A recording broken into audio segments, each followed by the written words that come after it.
Howdy. Sorry, I'm distracted. I'm getting ready to mute YouTube over on my other screen here, so that I don't get wicked echo. Hey y'all, we're just winding up here, so Well, everybody getting set up. So apparently getting here 15 minutes in advance isn't enough time anymore. There's too many microphones and cameras to fix. Well, hopefully everybody's doing okay. Hey Michael. Yeah, Rick. Yeah, Rick. Remember him? He couldn't make it tonight either. He was on call, so you have to put up with us again. Yeah, I can stay for like an hour and a half. I emailed Rick, but I guess he's not checking. No, I got my daughter's coming to the house for dinner because my birthday's. She's gonna be out of town. We'll send flowers. Okay, we got Michael. Gary's here. Hey, Gary. What's up, Gary? What's up, Gary? All right, I think I got it shared to my audience. We got Robert out here. I invited a bunch of people. The crowd is building. Well, hopefully everybody's doing okay. Oh, look, wow, we're hitting with the questions here already. Longer Ray 5 need help. if Longer put the firmware back up on their site, you can download it from their site, but for a long time it was not there. Yeah, you had to put it on a USB stick or something, right? Manually. I was talking to somebody else who was having trouble with a longer, not a Ray 5, a V1 recently for the same kind of reason, trying to update the firmware. Apparently, Daniel is truly the Viking tonight. Yeah, I like the hat. How much does that thing weigh? It's a tinfoil hat. One of my members, I met one of my members from Maryland. She came down. Her father used to live right behind my neighborhood, and we had lunch Sunday, and she gave me the hat along with some Purple Heart stuff, some cool stuff. Maybe. What else we got here? Johnny, see you on the road. Oh yeah, we already talked to him. Oh yes, the firmware problem. Yeah, is there a compelling reason to update it? Like, is there a bug you wanted to get fixed? Because I don't know. I generally don't update the firmware unless something isn't working. Well, if you're on the longer Ray 5, if you're going from the 10 watt to the 20 watt and adding the limit switches, you have to upgrade the firmware. Yes. And as I recall, there was an instruction thing that came with the firmware package download to do it. Yeah, I did find that actually when I was looking for someone who was having B1 troubles. I found all of that stuff on the USB that shipped with the laser, and like there's some loader you have to run. Now I can't run it because it's only in Windows, but if you have a Windows machine, you can just run the updater right off the USB stick that came with the laser. Most people, of course, lose that thing within 2 days of getting the laser, but you're running it off a Mac? Yeah, I run everything on a Mac. I actually have one machine down here that isn't a Mac, and it runs a virtual machine with Windows in it, it runs my VCarve, my CNC software. That's all its sole purpose. And once a year it does my taxes. But it's a Linux machine. So let's start with you, Daniel. How's the S1? When last we saw it, it had just started to move. Well, I really haven't turned it on yet. I got it set up. I had to build a little stand for it, and I I've actually got a sponsor from FlexiSpot, so they sent me a big table that has the remote legs on it. Oh, yeah. So I'm doing a video on that currently, putting that together, and then I'm going to set the laser on top of it. That way I can have remote, up and down and whatever, Yeah, whatnot. that's what I have in my desk. When I'm working, it's lower. When I'm on camera, I raise it up. Yeah. So I got some flex pipe coming. That flex pipe they sent me that I drove y'all crazy with last week, or maybe the week before that. But yeah, it wasn't long enough, so I had to get an extension, and then I got some fans coming to help push it out. So I really haven't fired it up since then. There you go. Yes, Daniel Which said is sponsor. heartbreaking. He sold out to the corporations. Well, they're not really a sponsor. They sent me something and said, "Hey, you mind putting this together in a video?" Yeah, So, I had they reached out to me a while back, and it's just I already got a desk, and yeah. so I gracefully declined. In retrospect, I probably would have accepted because I moved this desk from my workshop into here, and now I don't have a desk in my workshop anymore, so it's a bit of a pain. Yeah, no, they won't be paying me, so not really a sponsor. They just sent me their stuff. Yeah. So more like a brand deal, I guess. Same light as all the laser companies. Here's a free laser. Now, here's a $500 laser. Now do $1,000 worth of work. Yeah, I know, right? Hey, thanks, Stephen. Good to have you back. Junk Journal shop back.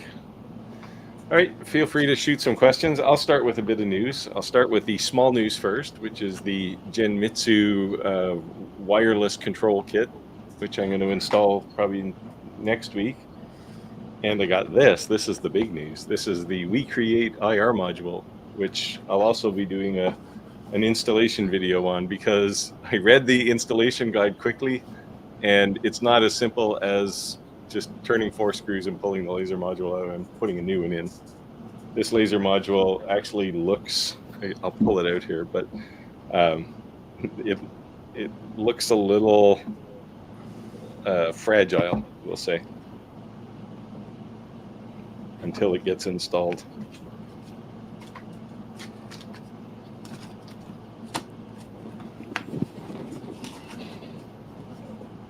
Johnny, what's up? So module looks very much like any other We Create module, except it's got this card on the side that you have to plug a ribbon cable into, and it's one of those, just the metal end of the ribbon cable. It's not a connector. So that could be an adventure. But it does have a sighting laser, which is nice. So we'll see. Maybe I'll install that tomorrow. Hell yeah. Looks like Junk Journal. Johnny has a question Sweet. about a We Create. He's making firewood. We've all done that. Where's the... Oh, there's the We Create question. Okay. Is there a way to tell Make It software? I think you can just type in the value, actually.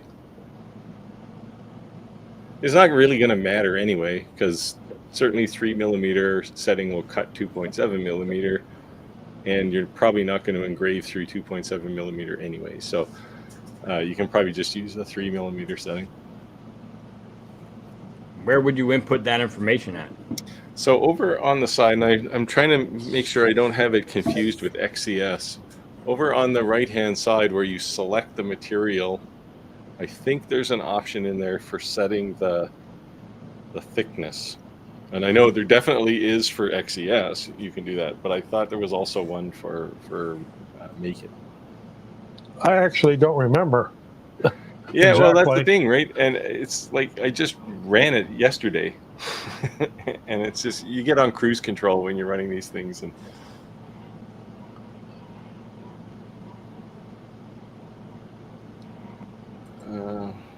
seems to matter. Well, it shouldn't matter for the kerf, because it's only going to cut the thickness of the beam anyway.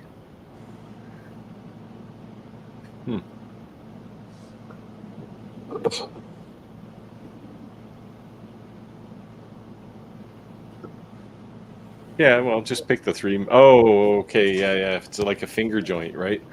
I'm pretty sure there's a way to set it. I'll take a look, and if I figure it out, I'll ask that question again next week, and I'll see if I can remember.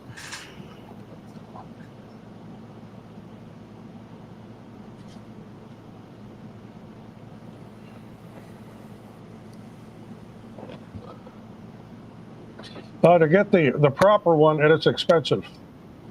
It's an acrylic, but it's the optics are designed for the blue laser. It's not just plain orange acrylic, and they do have it on Amazon, but it is expensive. Yeah, what makes it expensive is it may well be the same as the orange stuff you can buy yourself, but it's been certified, and that makes a big difference.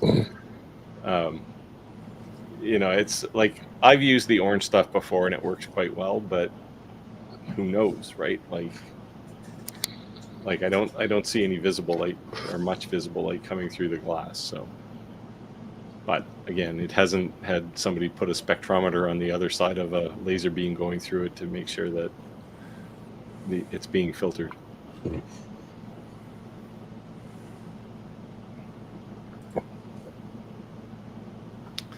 Oh, I didn't even know the IR laser was available on their site yet.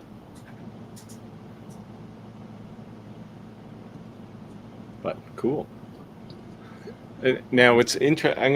The thing that I'm worried about is it's not gonna. It doesn't look like it's trivial to get the thing connected, and if you got to keep moving that connector on that thin little board, that's gonna break. So I'm a little worried about that. So if you want to switch back and forth.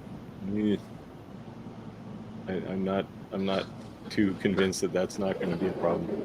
Now those little ribbon cables are not real durable like that. I work on a lot of inkjet printers that have those, and you do it a few times, and the ribbon cable's pretty much shot.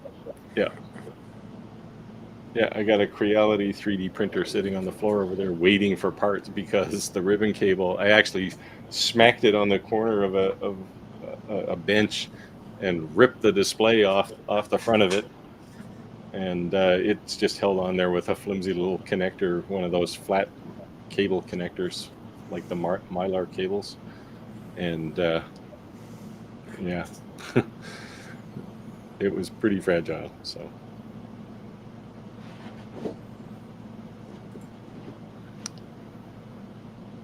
Oh, I went to the School of Hard Knocks. That's probably how all of us learned. Yeah, you make somebody. So somebody else just reported that they're making firewood. Make some of that, and then you'll learn how a laser works. The most obvious way to get started is pick a material, work with that material for a while, like 3mm plywood, and do some material tests on it. Do a cut test and a engraving test, and that'll tell you what the settings are, and then you can just kind of go from there. Start small.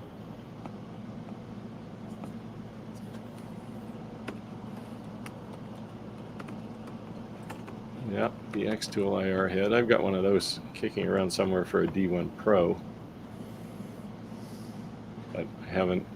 My D1 Pro is hanging on the wall. It's legitimately a wall hanger right now. Mostly for lack of space, because it's got the extension rails on it, and it's too big now.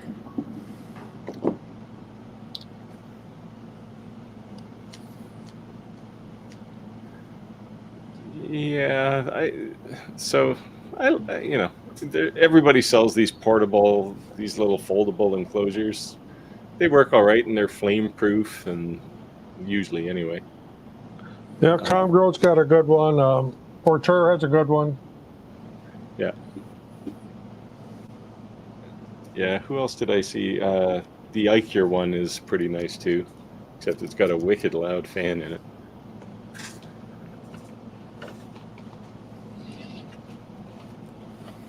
What is the Acmer? It's just glitter fart. They pick some interesting names in Chinese companies. Well, I've got the IR for my longer Ray 5, and it's a very, very easy swap on that one. Yeah. Well, So, that's Steve, what I was kind of hoping for with the WeCreate, that they'd put some kind of adapter in there that gave you that quick swap capability. Because on a Ray 5, you can change it to an IR module in about 2 seconds. It takes, you unplug the cable, plug it into the IR module, and one screw holds the whole thing on. So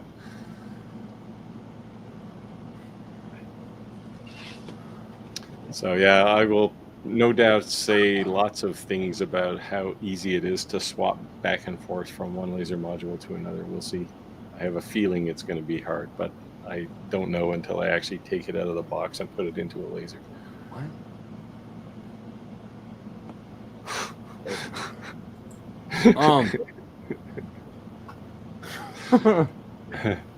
I slowed down.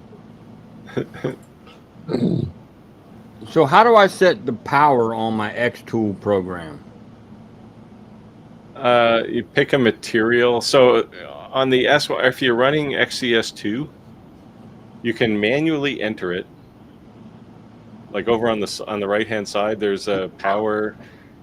You have to click the setting. There's a material settings button, so you can pick a material, and you can get one out of their library if you're using something reasonably standard. But you can then adjust away from those standard settings if you want. I heard that a lot of people do that. They adjust away from it because they're not. Yeah, I found their acrylic settings to be minimalist, we'll say, like they just barely get through. And so I tend to amp up the power a bit on them, 10% or something. I got you. Because and where can otherwise you may or may not get through, and then you're breaking, especially acrylic. If you flex it when it's not cut, it'll break. Is there what's the best site or whatever you want to call it to get files? Oh, there's lots of them. And what kind of files should I be getting?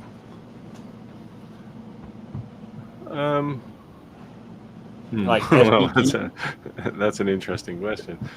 I mean, I'll be doing mostly cutting wood and like engraving wood. So somebody who does what you do, you can start with like boxes.py and learn how to make a box.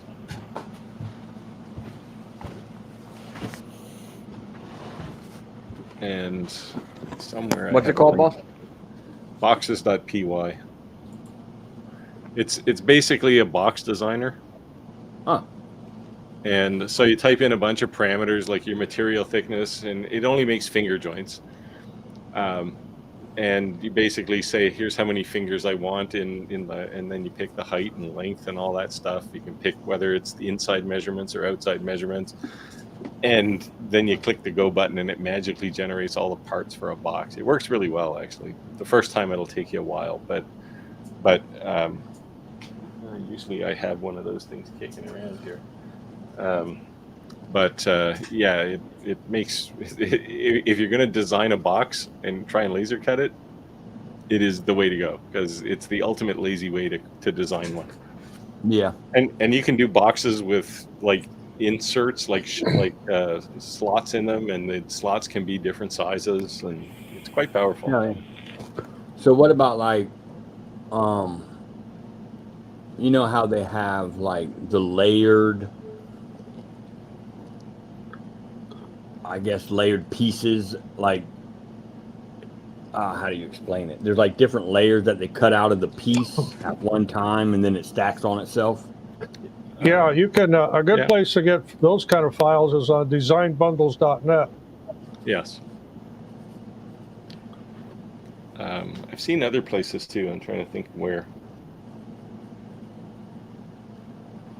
See, yeah, it's not my normal use case. Normally, if I'm unless I'm doing something for a video and I just want to grab something quick, I build my own stuff usually. So cool. But then you have to learn how to use things like Fusion 360 or some drawing program. You can use Lightburn, but if you're using If you're using a X-tool laser, then you're going to want to do all that stuff in XCS probably. Glitter farts back with just the profound words, topology map. Are you looking to build a topology map?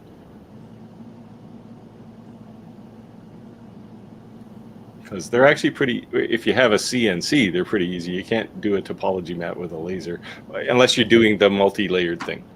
And I've done some of those too, but those ones tend not to be too available. Not for free anyway. Now, I see lots of people using lasers to cut out acrylic templates.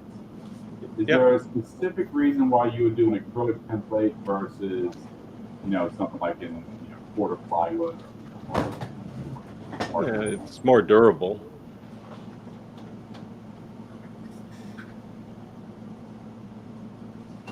I don't know. You can't generally cut acrylic with a diode laser anyway, so you're going to have to use like 1/4-inch plywood or something. I was thinking of that. One of those things where if you use like cardboard, you could even after you cut it out with laser, you could do some manual shaping to work around. Yeah, you can use plywood. It's just not as durable as acrylic, right? If you're putting a bearing bit on the edge of it, acrylic will last forever.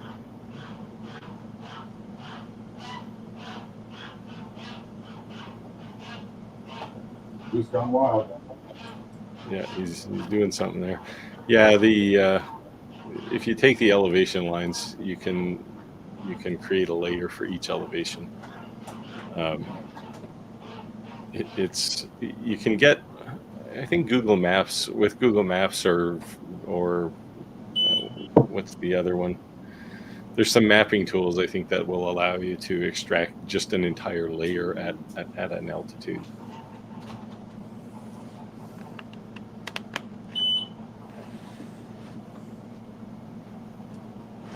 He gave up the hose, so now he's making his printer or his laser beep. No, it's not geese tonight. It's just Daniel playing with his laser.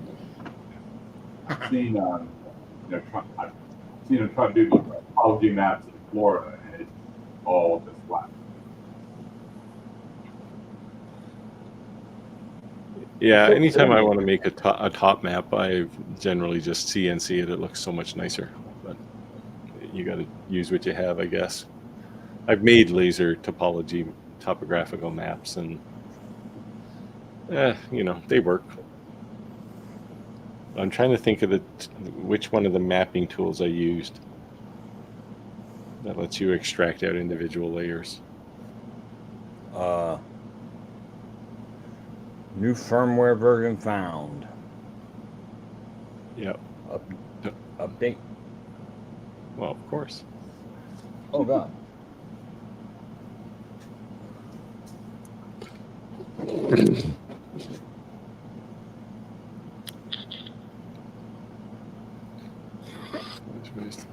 Yeah.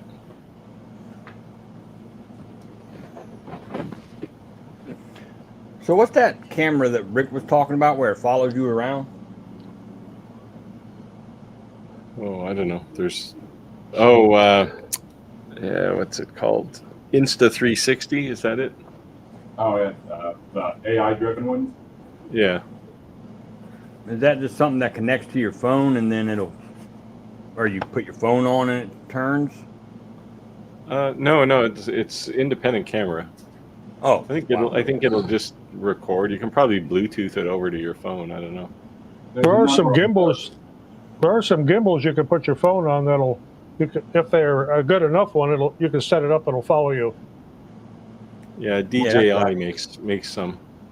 The 360s have a number of built-in cameras, so they have like overlapping fields of view, and you can program it so when it follows a topic that it just uses the 360 camera to shift the frame to follow you as you move around the room. So my drone has a setting where it'll follow me around, but I can't fly it here. What? You're not allowed? Yeah, I have a drone that will, the camera will follow me. Well, why can't you fly? I live 2 miles from a major airport. It's Ah, a no fly zone here. I can't even fly at 6 feet off the ground. It's absolutely forbidden in this area here. There's a designation for it. Something. Don't do it. Period. So I have to go out in the country with it. I have a small airport about a mile away, and we still fly. Well, we don't, but my neighbor has one, and he's flying it all the time, pissing me off. Comes over my yard. I'm like, "What are you doing, bro? I'm like, get out of here." It might be time for you to get into falconry. Oh yeah. Have you used the OMTech laser, Roger? This is the CO2, I assume. No. My CO2 is a Monport. Yeah, it's. I haven't either.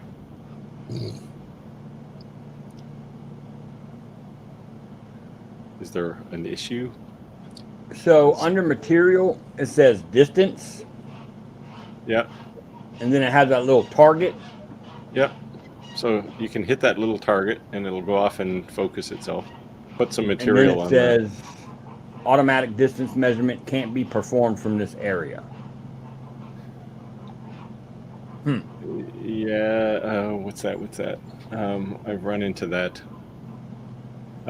Just manually move the laser head out into the center of the. Oh yeah. There you go. That's a good idea. And you can stick it over your material, so when the little stick comes down and it touches the material. Yeah, I don't. Yeah. I haven't used OMTech's dual head CO2 laser. What'd I do? The little silver focusing stick probably went through the grill rather than hitting the material. So you'll probably have to put it back onto the side of the laser module. I can say I've done that before. Yeah, I do that at least once a week, sometimes once a day. Hey, ball. Reset it. He's gotta. It's a robot. There you That's go. so cool. Sounds like it's working now. There you go. See, you'll find lots of support online for your S1. Yeah, lots of people have those. I just made a sale. Sorry. My phone just went cha-ching. Did y'all hear that? I didn't, but I love that noise. Sorry.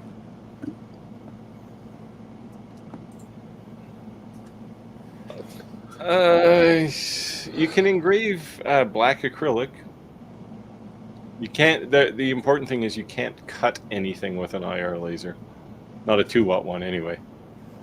So you're going to engrave stainless steel, black acrylic are the two big ones. What else can you do? It will do wood, but it takes forever. Yeah, it's not worth it. Forever. But yeah, I mean, if you want to engrave something onto a ring, yeah, you can do that if you have a rotary. You should be able to do that in an hour or so.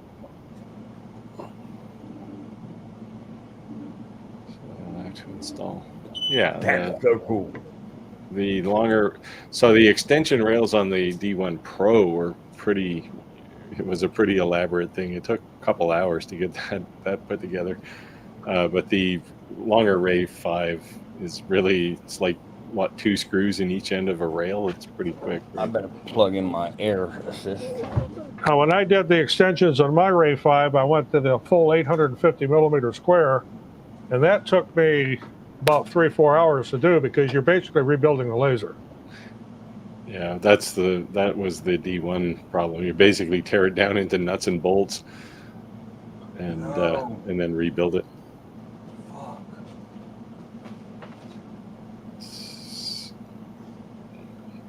Cat's happy for your sale, Daniel. Aha. Thank you, Ken. Yeah. You got some. These things always look like ice cream cones to me, but I guess they're those. I don't know what they are. I broke my damn thing. What thing? My Hey, Andy. this thing. Son of a bitch, man. You can let us know where you're calling from too, when you're putting things in the chat there. Just the first time. Like to see where people are around the world. Building serving trays. We're about to fire it up. I had at my last market, I had a local vendor who does laser engraving came up to me and asked if I can provide him, bulk product of like shot trays made out of barrel wood. We wanted it unfinished, just drive the holes and give it basic shaping, and then he was going to take them and customize it laser-wise for whoever he was reselling to.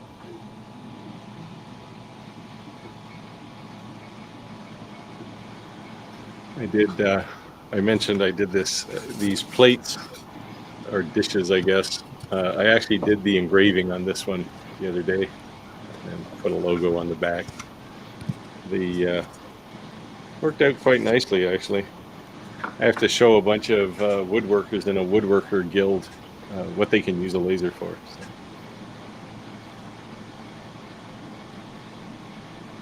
That's actually pretty easy. Oh, look at it go. Yeah, there you go. Hey, thanks, Glitter Fart. We always can use new members.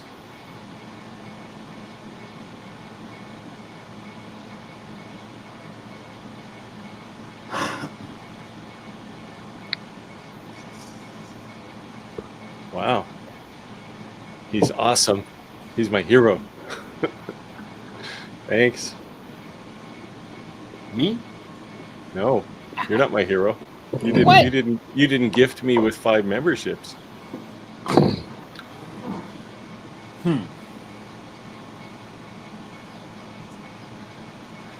Oh yes, these are always interesting questions. The biggest bed. X tool is a little bit bigger than the weak rate bed, and I'm not familiar with the Lasermatic. Yeah, so the Lasermatic is in the 400 by 400 range, 410 or 420 millimeters. It's square, so the X tool, if you're talking about the S1,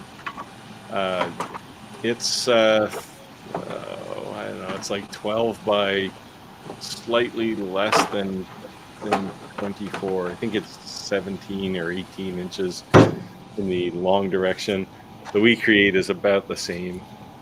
So hey, he did it. Yeah. I thought that was supposed to be Hello World.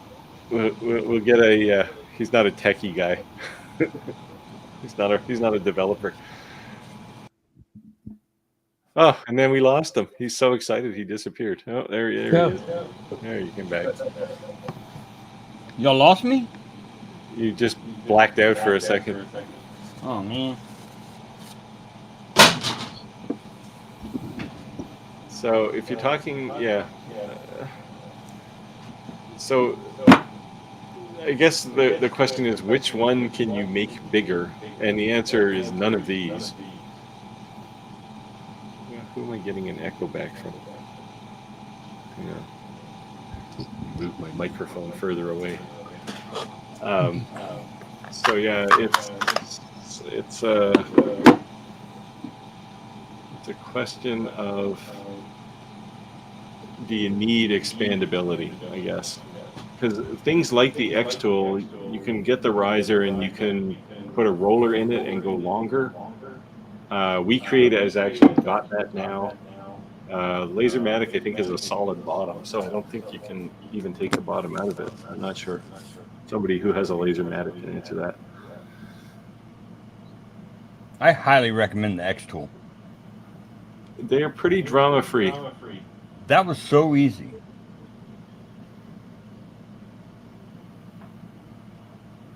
Yeah, Oh, I'm about to tear it up. There's no There'll be stopping. laser engraved Vikings everywhere. Little coasters with Vikings on Yeah, there's no end now. You're gonna have Where's to make Rick? bigger coasters to hold all your hair, though. it. This end up. Well, we're getting a big echo from somebody here. Yeah. Let me just start muting people to find out where it's coming from. I think it's Daniel. Well, I know it's not me, 'cause I've got headphones on. Yeah. Hello, hello. No, it's Daniel.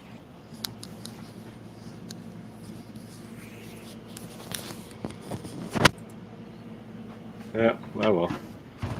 I moved my microphone further away and Hold on. on fire. It's always Daniel. Oops. These controllers have Yes. Yeah, that's what the little thumb screws on the side of the laser module will do. And a lot of them will have a little flip down leg that you can put down to the material and it will give you the right focus. Is that a little Some better? will have just a little thing that goes underneath the module. Is that better? No. No, you're still echoing? Yeah, Yeah. still getting it. Let me try and mute you again for a second. Well, let's see. No, it's definitely coming back from Daniel's world.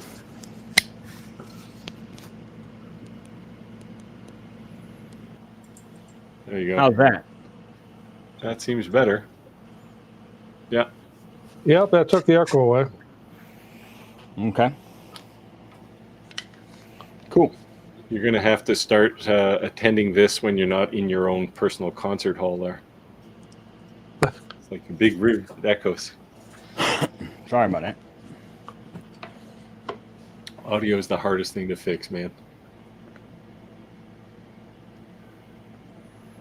I just did my first laser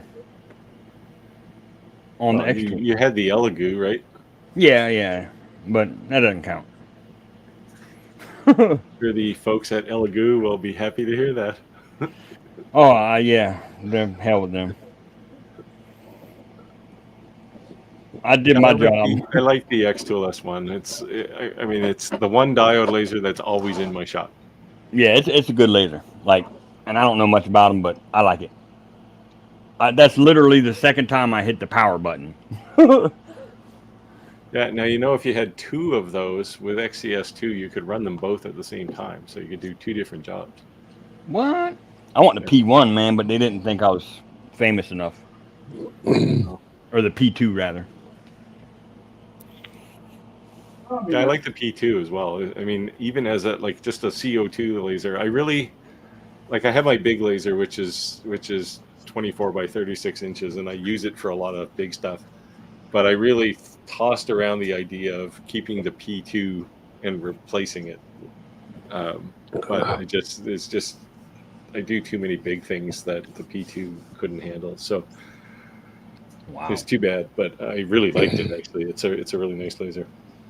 You send it my way, you know.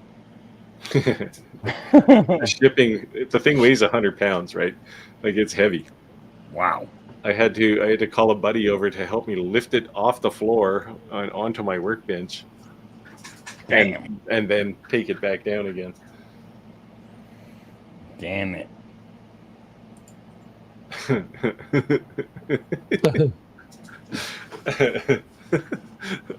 I'll bring that up. Rick, if you're watching this stream, note this message. Yeah, where is Rick? He's on call. He's like an electrician guy, right? So he's on call, and because there's some storms apparently coming to his area. I was gonna say maybe it was his live stream last night. He's too tired. Yeah, he missed last week too. Yeah, we're soon gonna have to dock his pay. Yep. I'll take his cut. Yeah, one thing I don't miss is So you can have twice zero. That's it. I don't miss being on call. I don't miss those days at all. I get calls. Oh my God, at 2 yeah, or 3 that was in the the worst. morning. I missed the money, but Yeah, the the benefit of being a software and hardware engineer was I never had to be on call for anything ever. It's like, Wow.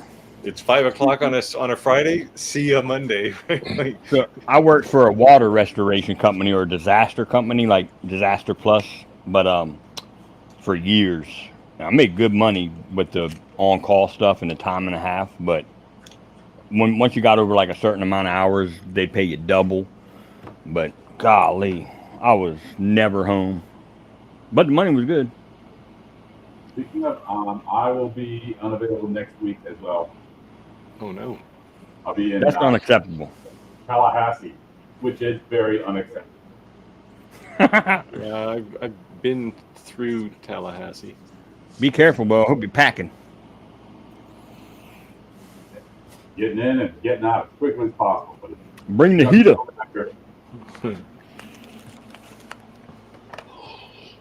Wow. I didn't think this was possible. Must be a consultant. I've never seen a consultant on duty after hours. Yeah, he needs to find a new job. Let me talk to him. I'll hook him up. Is he web dev? I mean, I can see that for like business or point of sale. Yeah. Well, it depends. Like, I mean, I did some high reliability stuff, and there was always, once things got into service, if there was ever a software problem or a hardware problem, somebody had to be available, but it was never me. I managed to worm my way out. Part of the advantage of being a boss is you can assign that to somebody else.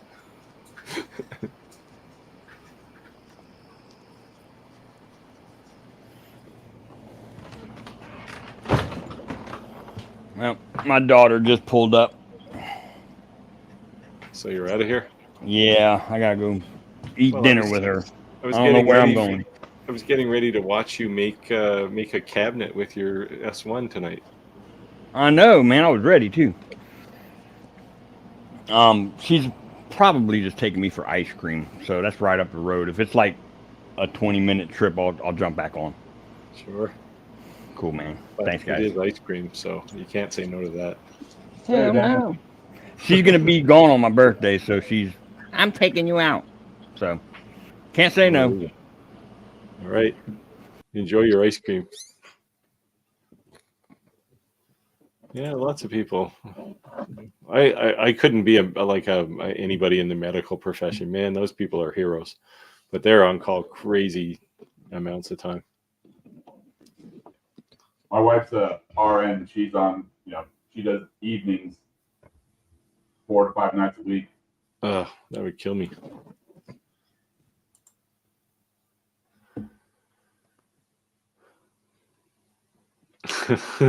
That's what my wife used to do when I get back from a call. Well, how'd it go? What'd you do? And I tell her it's okay. Absolutely no idea what I'm talking about. Yeah. Yeah, I worked in a few places where I had like top secret security clearance, and you really can't talk about what you do, right? Oh, I type code. That's my job. Can't say what it is.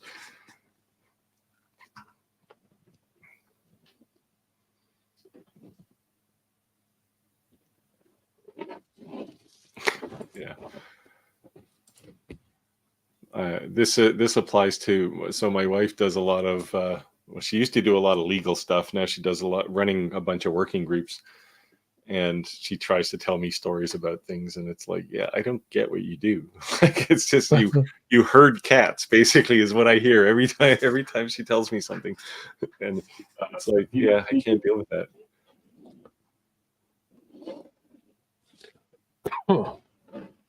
Yeah, there we go. Here. We should all appreciate the medical profession.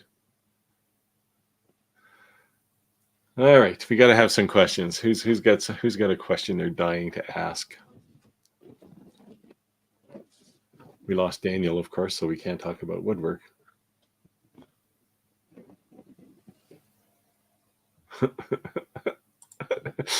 Okay, we can't say this.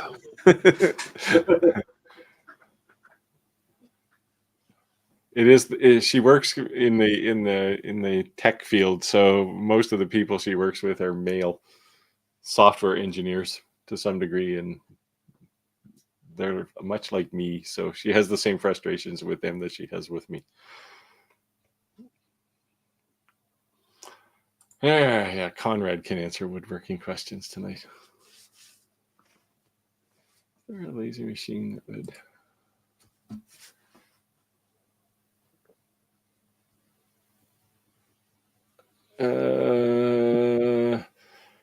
An X-Tool F1, but it's not 1 foot by 1 foot. It's about 6 inches by 6 inches.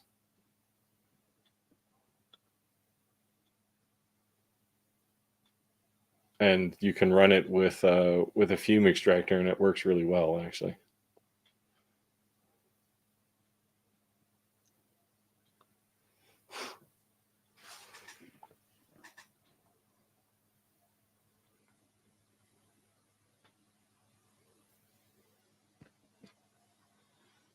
Yep. Halos all around. No, the F1.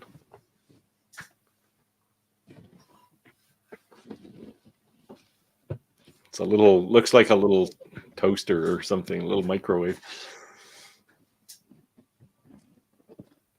Yep, F1.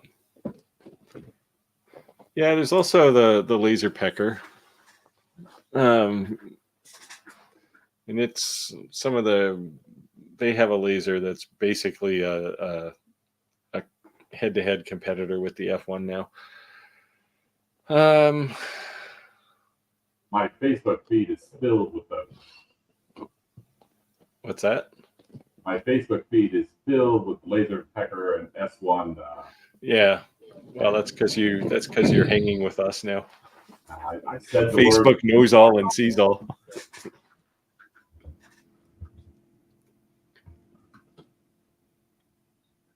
Oh yeah, me too.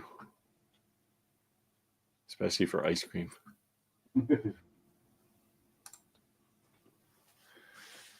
How do you? Oh, park your car on it. Don't buy it from Lowe's. What I do is I cut my plywood into 16-inch squares, then I stack it and put a concrete block on top of it till I'm ready to use it.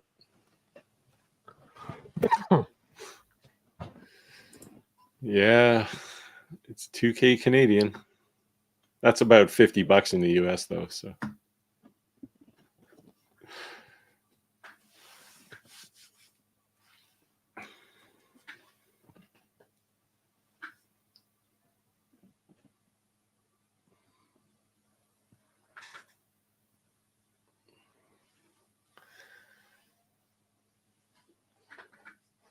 Yeah, they generally warp.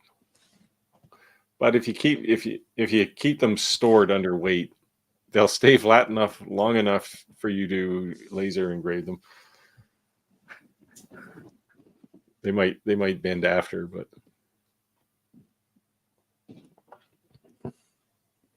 yeah, I've used heat on them too. Oh no, well, okay. I've used heat to flatten plywood. This is an answer to a different question. Yeah, this is the 1 foot by 1 foot laser question, right? Yeah, the branding iron. This is, I assume, you want to burn logos or something into things that you're making. Instead of like a little laser pecker.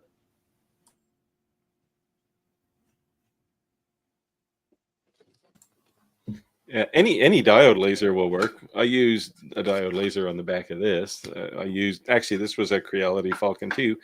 Actually, I was going to ask people a question. If people have tried offset fill, because I've seen now 2 lasers that don't do offset fill properly. The Creality Falcon 2 and the longer B1 40 watt. When you try and do offset fill, you get some really strange results. So I use offset fill a lot, but I've never tried it with a 40-watt head. Yeah, so if you look at on my logo, you can see like the pie slice there on the back is filled in. It wasn't filled in when I started. Same with the P over here. sorry, it's all backwards to me here, but the P here is the top part of the P is filled in. That's just a standard letter. It's not like, I don't know why it filled it in. And all I did was to fix it was I turned off offset fill. But yeah, I've seen, but like the S1 works, the 2 trees somebody mentions here, glitter fart. Yeah, I've used it on the 2 trees, and it works. But I've only seen it on a couple of lasers, and I don't know. I mean, it's obviously got to be a bug in Lightburn, but why it's reacting to specific lasers, I don't know.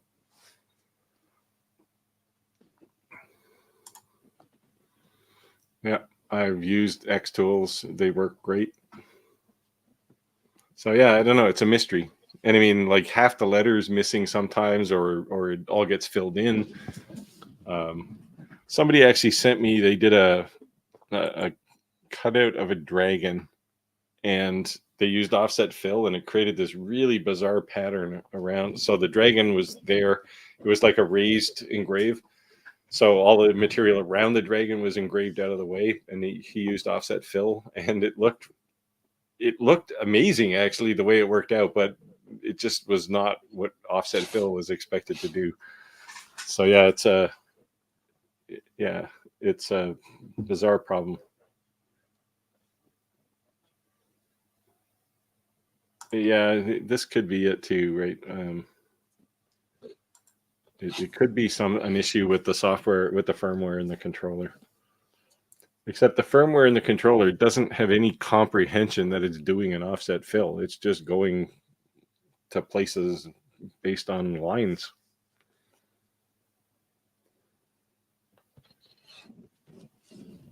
So I don't know. It's just some bizarre thing. And I've seen it on, like I said, 2 lasers right now.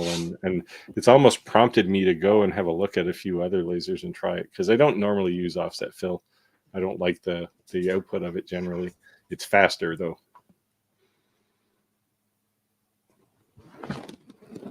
But on most lasers, it seems to work fine. All right, what else is happening? What'd you guys do this week? I have done almost nothing. Well, I've done a lot of things, but accomplished nothing. Let's say that.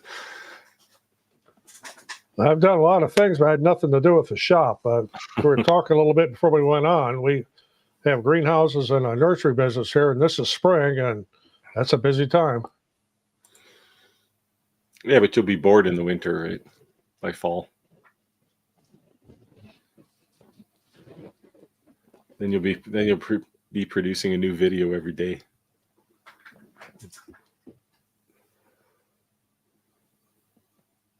Yeah, I was at a couple of markets talking more products. Yeah. Had a pretty good weekend. Not huge, but it was a good one. Yeah, I can't get into the whole market concept. I know lots of people sell that way. It's just, I don't have the attention span it takes to go sit somewhere for a weekend. And it would mean I'd have to make volume, and I don't like making things in volume. I'm innately lazy, so you give me an opportunity to sit in place for a couple hours, I'm in. See, I can't. I don't even sit. I don't even sit and watch television all that often. I have on my screen over on this side, I have always television running there, but I don't generally watch it. It's just making noise when I'm in my studio trying to get something done.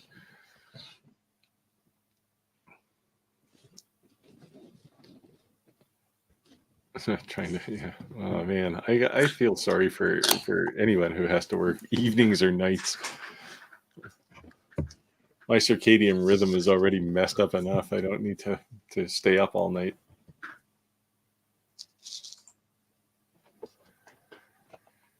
So yeah, I did a video on these making these dishes. It goes live tonight actually. So, well, midnight, which in Australia is probably like 9 o'clock tomorrow morning, but or yesterday morning. I don't know which way the clock goes, but so, and I made all of the files are available. So, And the welcome sign video that I did, the files for that I got from one of them free file down. It was like on Facebook or something, and that had been up for about 2 years. And then all of a sudden, I get a copyright hit from the guy that said he owns a copyright on it, and all this and that. So I had to take the file down off of the video. But whether or not it's really his or he's could be just full of crap for all I know. But I didn't want to deal with it, so it's out there. If you hunt for it, you can find it. Still a free download. Just can't get it off of my video. Yeah, that's one of the things I worry about. Like you're the only one I've actually heard that has a significant number of copyright strikes. I've had some go the other way. YouTube has told me that people are using my content. But in general, I create everything, certainly anything I sell, I'm creating myself. But use AI, do whatever, right, to generate images. I'm actually going to do a video on the Kittle AI generation. They've improved it quite a bit over the last little while, so it does some neat things. And basically, I don't have to go to Google Images for anything anymore, because I can't be bothered with a copyright strike. So, hey, getting a sneak peek. Yeah, there you go. At least you're using your work time for something useful. You can ask us questions if you wish.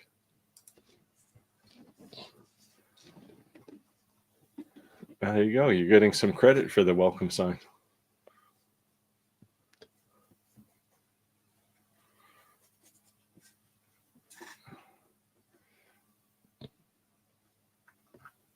I make too many signs.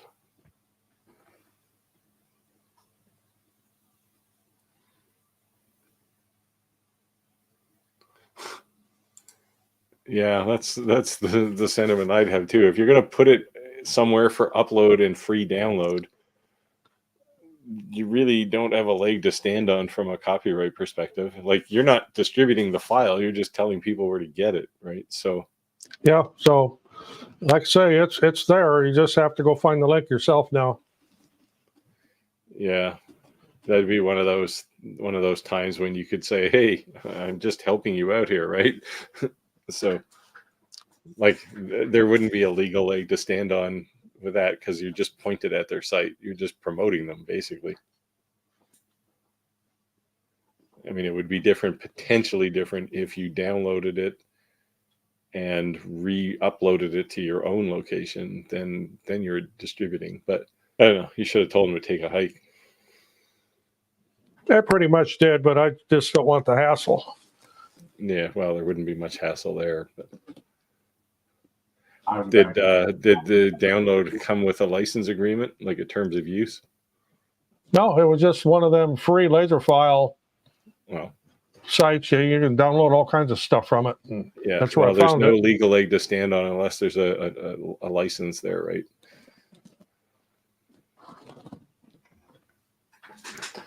And bearing that, there has to be a copyright designation on it. Yeah, I do purchase designs from like design bundles that I use on things we sell, but I don't redistribute the files. Yeah. That's just strictly, especially with tumblers and coasters, I use a lot of their designs.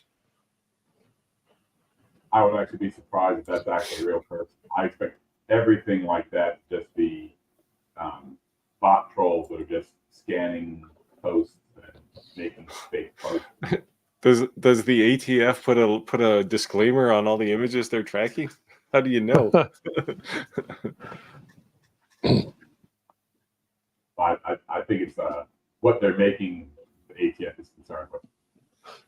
Yeah. Yeah, I wouldn't want my dog to get shot either.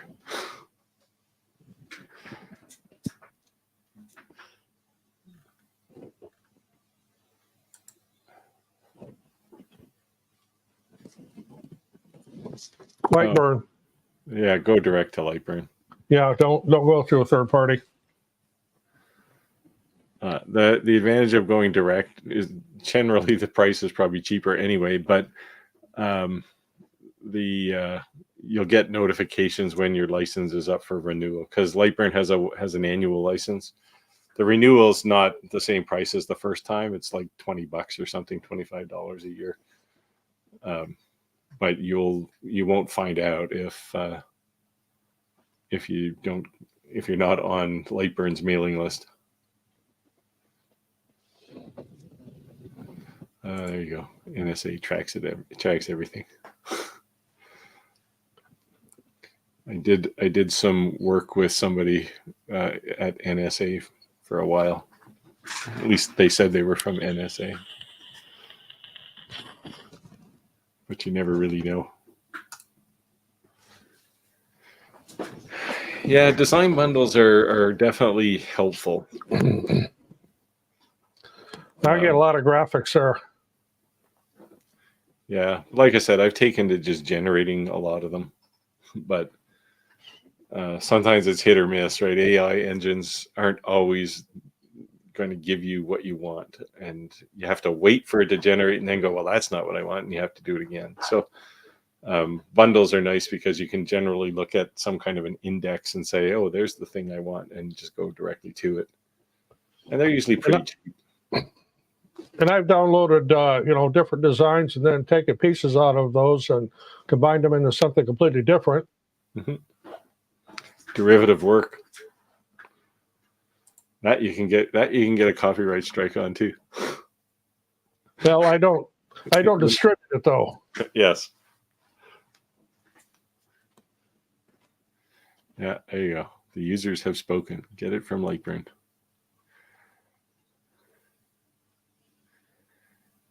Yeah, so when you buy a license to Lightburn, you'll get free updates for a year, and they're all maintenance releases. And you can continue using it after that, but if you want to continue to get updates, you have to update your license. So it's a pretty generous license, actually.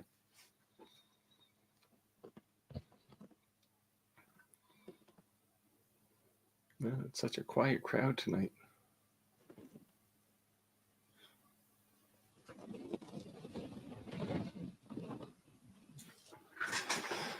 All right. Yeah, AI. So I did and I'm glad this is starting to improve. AI is getting better, but about a year ago, I wanted to generate an image of a cowboy riding into the sunset, and I kept the image. I should post it somewhere. When I got the result back, I got a cowboy facing the sunset. The horse was going the other direction, and he had 6 legs. It's like, okay, this is not what I want.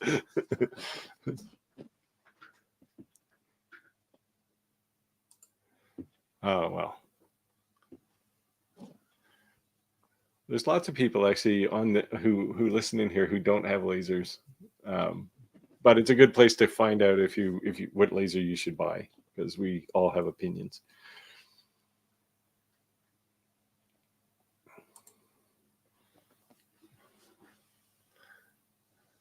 Yes.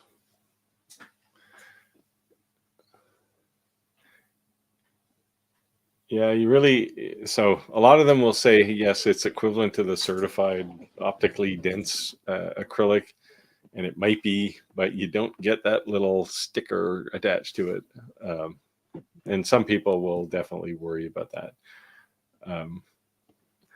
For me, it's like, not to diminish safety, but the laser's pointed down and your window's at the top, and anything that hits the glass is gonna be scattered, so it's gonna already be substantially weaker.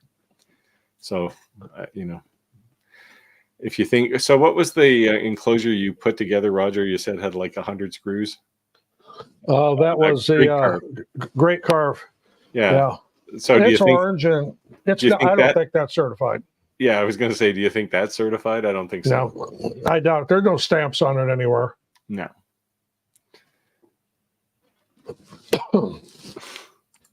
I don't think it'd be anything to really worry about unless you had like the public in there looking at it where there'd be liability. I mean, it's just for your own use. You don't have any liability there. No. Yeah, it's and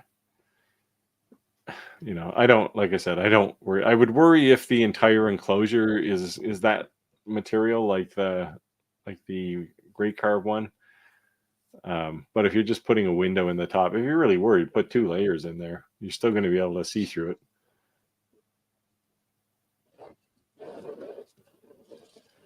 Yeah, Cat's headed out. See you, Cat.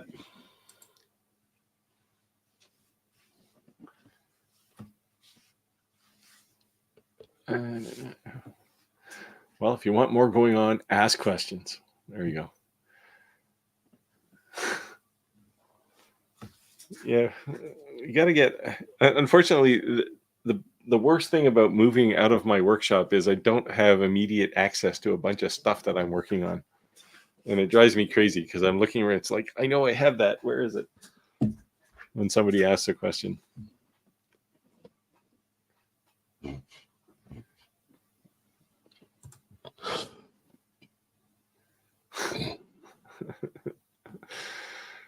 Well, being lazy is okay.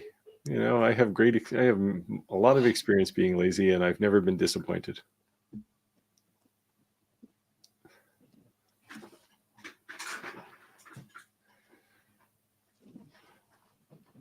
So I'm trying to think what else I have coming up. The We Create one, I'm definitely interested in the IR module, but there's a couple of other things. I'm still waiting for some fiber lasers to arrive.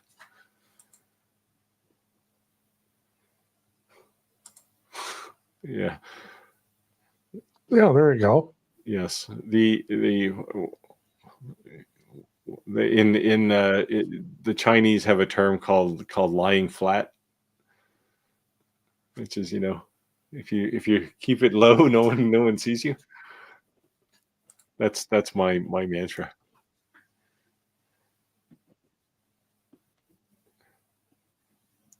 Yeah. Yes, this one. And the answer is jigs.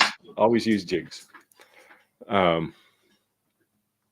So the way I did the engraving on this plate was I created a jig that this base fits into, and it just sits upright.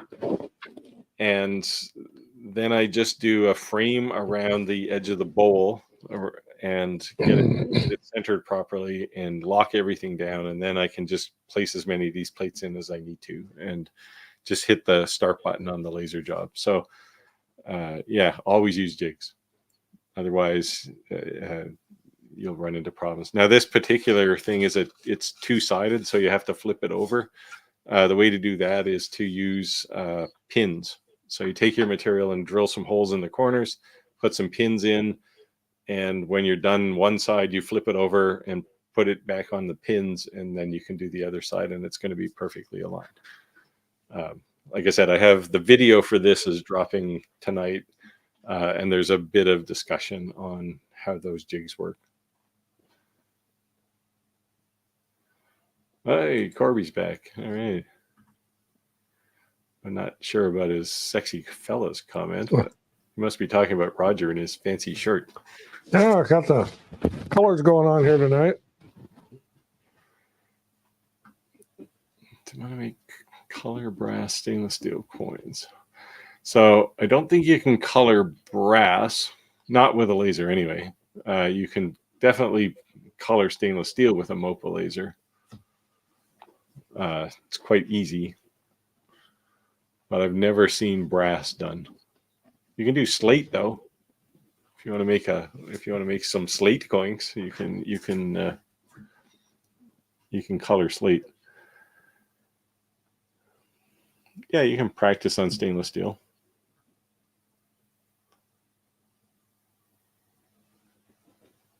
You don't have to have it doesn't have to be a coin. You can just take a piece of stainless steel plate and engrave on it.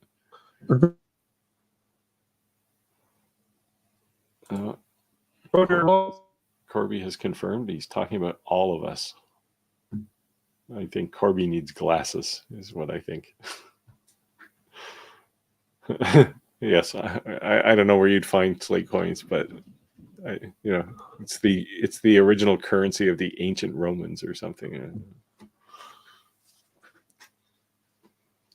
No, but if you're making slate coasters and you have a MOPA fiber laser, you can definitely color it. And again, material tests are your friend. They'll tell you what all the settings are to generate particular colors on stainless or slate or anything else. And then you can just keep those as a reference.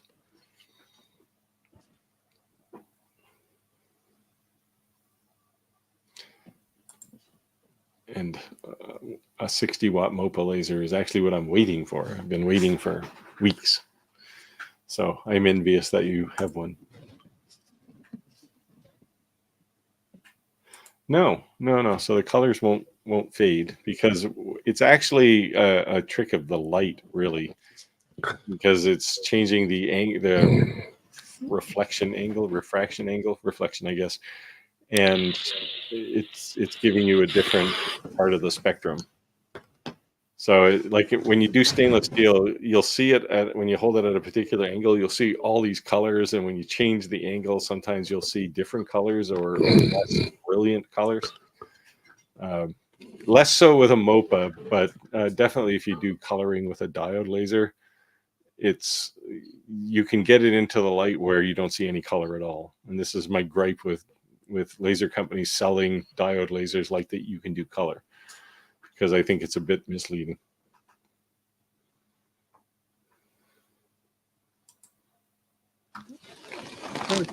Run a material test and like an engrave test, and you'll see that there are different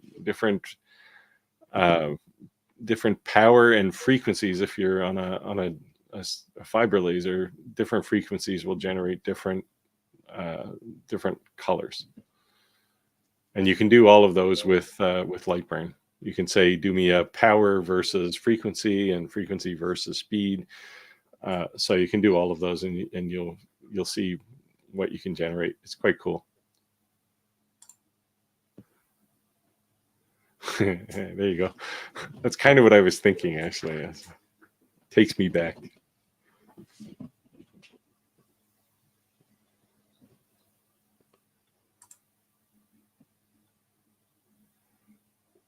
No, not necessarily, unless it's something like the WeCreate. Then you have to have the camera. Yeah, if you have the WeCreate, it's pretty accurate. It's within a millimeter of accuracy. But any of those cameras that you can buy for Lightburn, no, those things are accurate to maybe 5 millimeters. So, and they're hard to keep in place and keep accurate too. I had one on one of my lasers, and I think I mentioned here a while back, I just got tired of it, took it off, sold it. Yeah, I don't generally use one on a diode laser either. The WeCreate, though, you have no choice, but it's a good thing because their camera is actually really good. And yeah, you're welcome. This is kind of what we do. But yeah, jigs are like physical positioning is the way you want to go. Yep, making a test grid. I do that on a lot, even though I know what my settings are going to be. When I switch to a new batch of material, I still do it.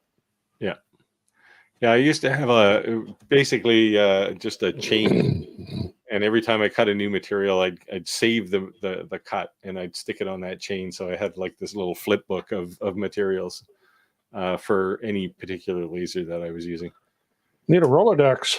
Yeah, it's almost like that.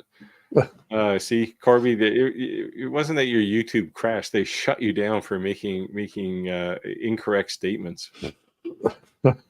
Blatant lies on the internet. Yeah. When you publish a YouTube video, there's a little checkbox that says everything here is original. There's nothing misleading. You don't have a deep fake of somebody making compromising statements. Like they're getting a little more strict, which is good, I suppose. But it's taking all the fun out of it, just as the ability to create your own contrived video is getting easier, they're making it harder to use. So.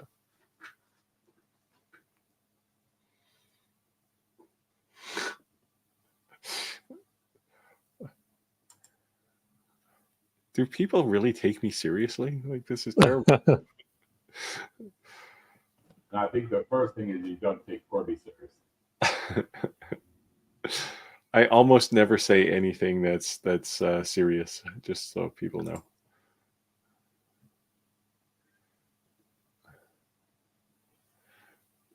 BEE double run. That means his beer is gone. Oh. He needs more. I got my own right here. I never see you drink it though. Like, oh, you keep. Oh, I thought you had a straw in that bottle there for a second. Oh no, we're starting something bad. Well, you probably want to tune into my my OnlyFans channel then.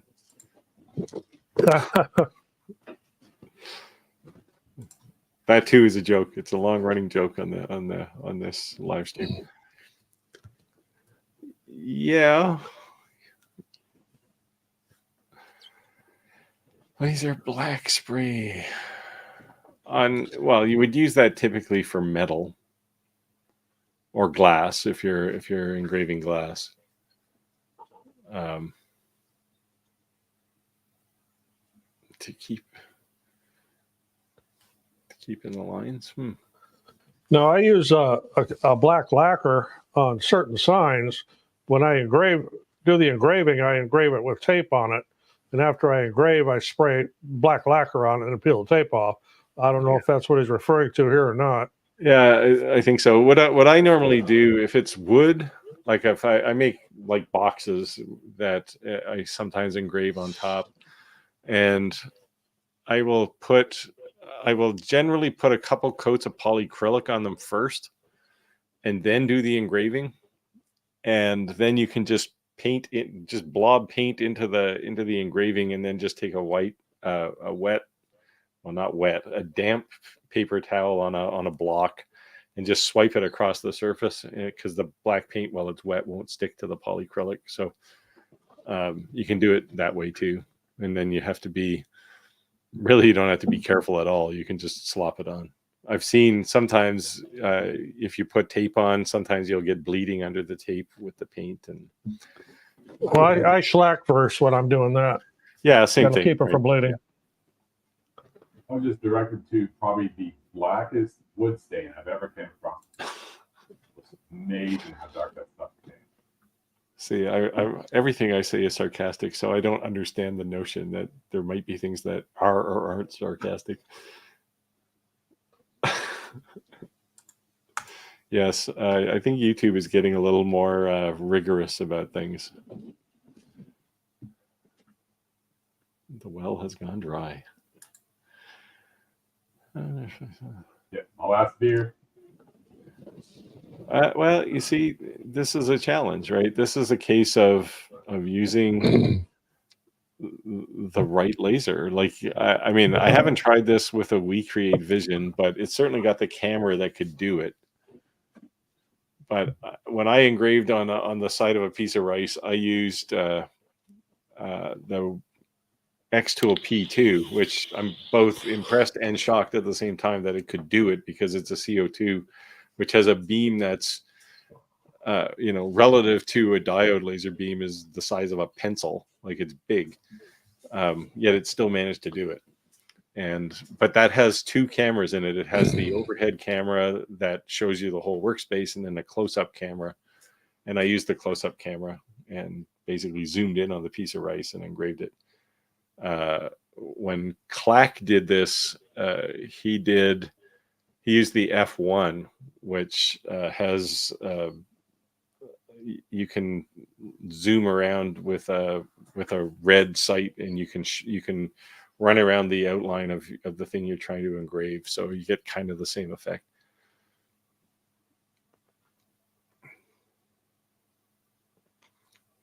When's the ping pong show? Ping pong ball show? Oh, to engrave on ping pong balls?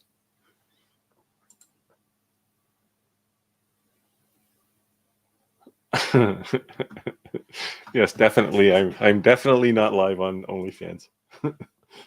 Sorry to disappoint. Where are we here? Yeah, you can do that too. They're hard to find though for diode lasers. Backing up a question on the laser paint versus regular paint, it's the composition of the paint makes a difference. Yeah, I typically use for painting into engraving on wood at least. I typically use acrylic paint. Just because it cleans up easy and it sticks to wood fairly well.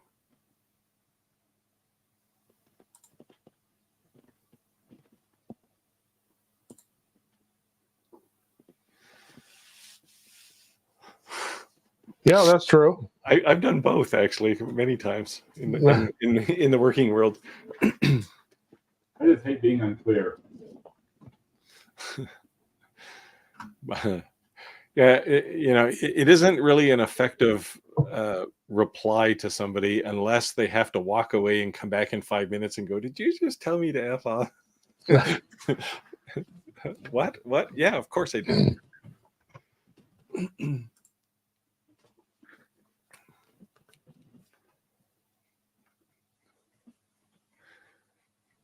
Yeah, well, the shellac, I guess, or polyacrylic will burn off, but you can do the engraving first and then put polyacrylic on it. But I just tend to do it all in one shot.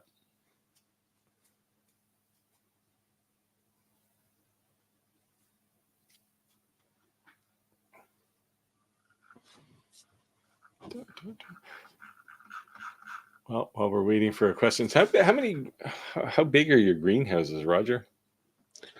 Well, let's see. We got two of them that are 18 by 50. And then Wow. we have two small ones that are 14 by 25. And then we have what we call the head house, which is actually it's smaller. It's 18 by 36. That's where we do all of our propagation in. Wow. What you growing? And do you sell to like garden centers and stuff? We do some. It's mostly to the general public. We do a lot of what they call plug flats, which are bulk flats of small plants people use in landscaping. We do mostly ground covers and perennials and lavender.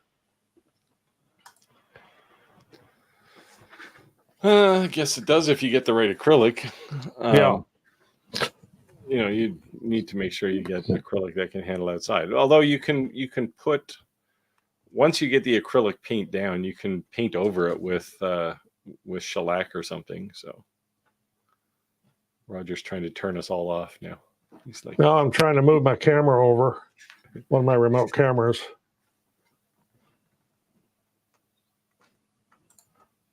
To fire that drone. Yep, you can do this. There's no, I mean, the only wrong way is the way that doesn't give you the result you want, right? So there's some outdoor acrylic paint. here's Roger's paint rack. Yeah, I've got a couple of those. So yeah, we do quite a bit of that. I could show you my acrylic paint rack, but it's basically a bottle of one thing, black. I don't generally paint other colors. But you do all kinds of things with mugs and stuff, right? You paint on those?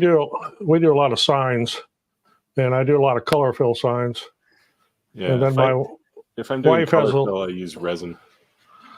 My wife has a lot of things she likes to do, statues and figures and stuff that she likes to have outdoors. Yeah, the artsy people. How enviable. I can't really paint anything.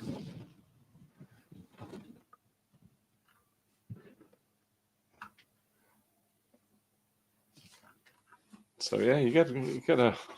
But you said you ship everything in your greenhouse.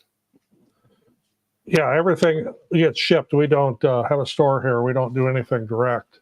Like ship to me in that scenario implies that you put it onto a flatbed and. No, United States Postal Service and UPS.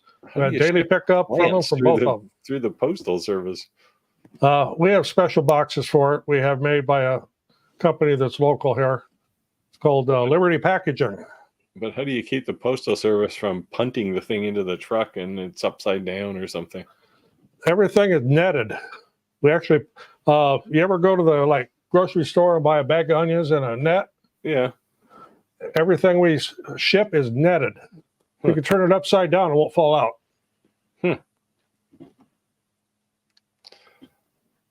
Wow. I've Yeah, so we've got about the plant business today. What kind of framework was it? we got a system for it.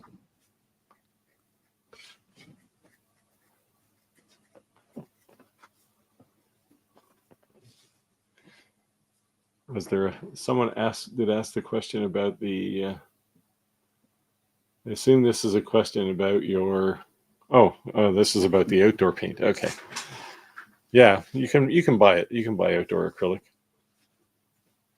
Again, I have black. That's my thing.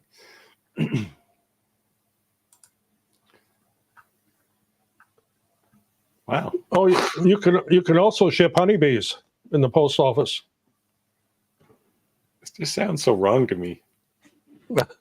Like, what if it gets delayed? Then you got a bunch of dead chicks in a box somewhere in the back of the post office.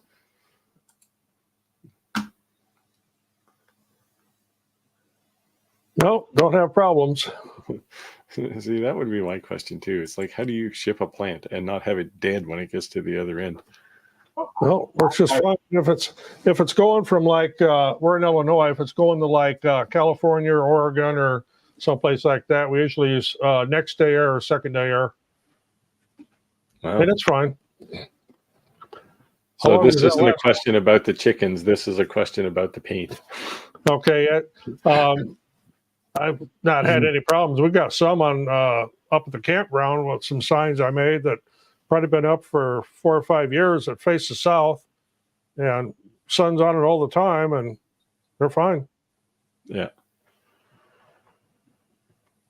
Yeah, I haven't had any problems with them, and I mean, I have winter where I am. Well, you have winter too in Illinois, but Oh yeah, probably you have a way worse winter than I have here. Winter where I live is sometimes snow, but mostly rain.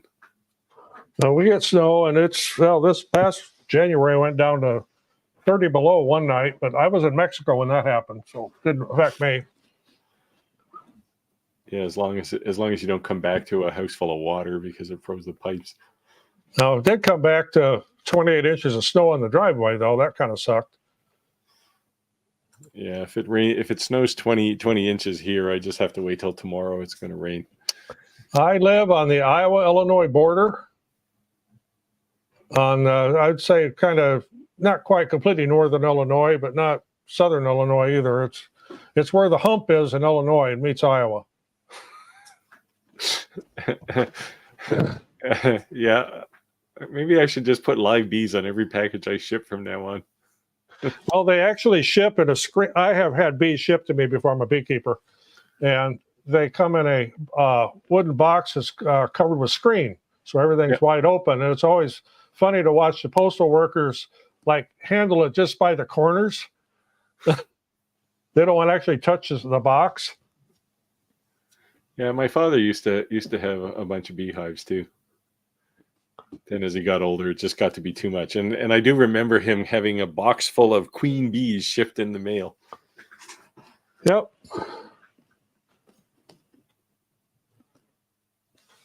And it wasn't like they were wrapped in paper. They were just in a cage sitting there.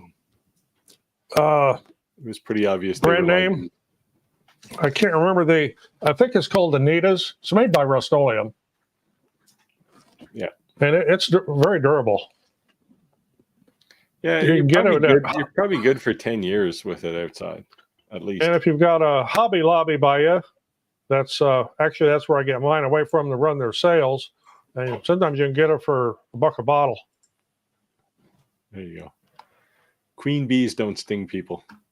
No, neither do drones. Drones don't even have stingers. Yeah. They have minions that do the stinging for them. Yep.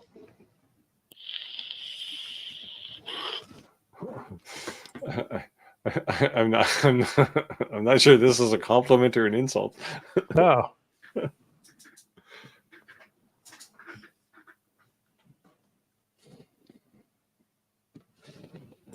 Oh yeah. Well, we all have some phobias.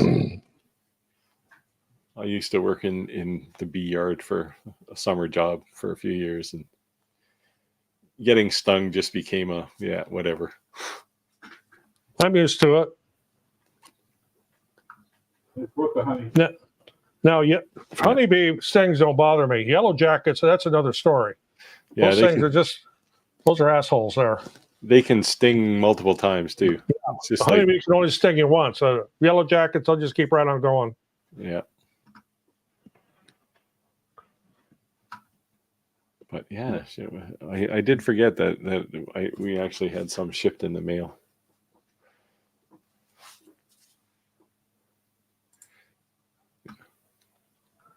Well, for starters, if anybody tells you they have organic honey, they're full of themselves, because there's no such thing.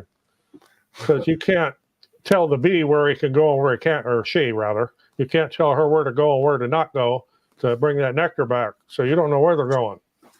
And honeybees have a range of about 2 miles. And as far as the grades, if you get a spring honey from like the nectar flow that's going on right now, it'll be a lighter color. If you get a honey that's collected in the fall from things like ragweed and goldenrod, it'll be a dark honey. It'll also crystallize real easy. Yeah. Almost before it gets out of the bee into the hive. Yeah. Oh, whatever makes me good mead. Yeah, well, we used to make mead as kids. It's like, because it was so easy. You just need some honey and a bit of water in a pail.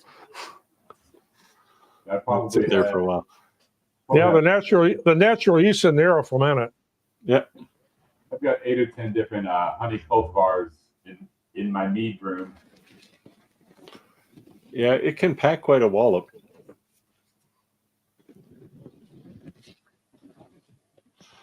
All right, now we got everybody talking about bees. Lasers, folks, lasers, or CNC, or woodworking. Yeah, that's true. They don't really bother you unless you actually squeeze one or kill one, or what. The last thing you want to do is kill one, because they release a pheromone that alerts other bees that, hey, there's something bad here. And that pheromone gets going, all the bees will start generating it. It actually smells like bananas. So if you have a sudden banana scent and you're around bees, you better go the other way.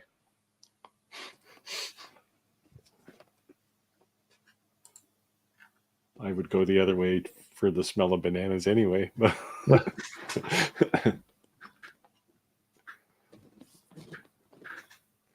All right, what do we got?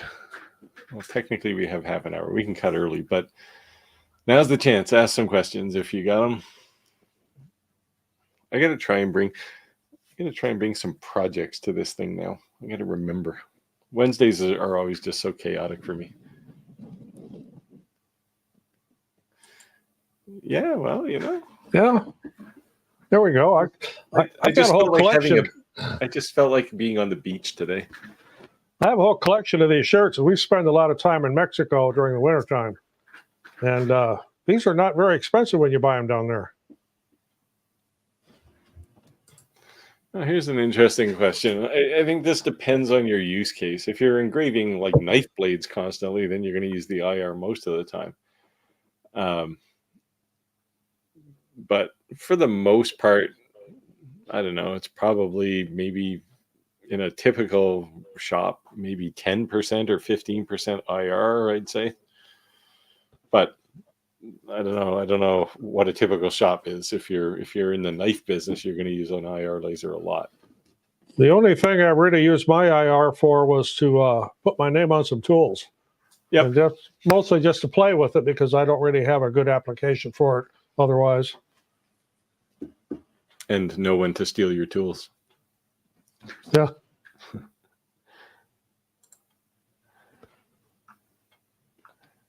Yeah, this is quite a laser actually. The 70 watt.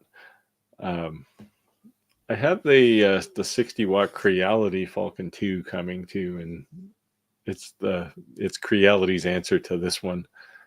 This thing apparently can cut pretty substantial metal. I haven't seen it though, but I've seen people who've cut metal with it, and that's pretty impressive for a diode laser. This might be the next direction for diode lasers, is turn them into like plasma cutters.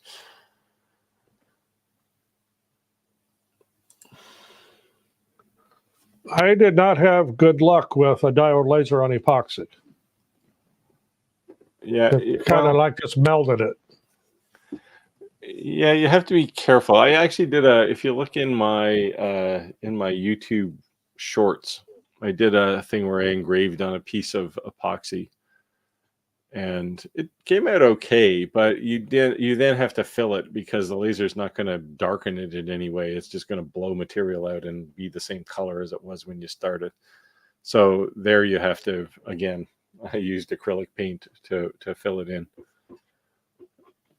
But you can engrave on epoxy. You have to be careful, and it has to be the right kind of epoxy. If it's like 5-minute epoxy, it's just going to turn back into goo when you hit it with a laser. But if it's like cutting board or charcuterie board epoxy, you can engrave that stuff.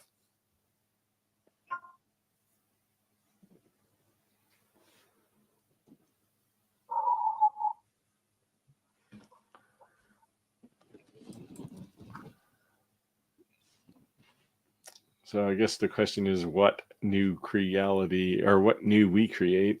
Because the only thing I know that they had coming was the IR laser module. Well, they have that conveyor bottom. And the conveyor. Yeah. Yeah. The conveyor shipping now, I think. Or May 12th, I think they ship. And the IR laser, this is the one I have, is an advanced copy. But I think they're shipping soon too. Like, they probably are going to start taking pre-orders if they haven't already.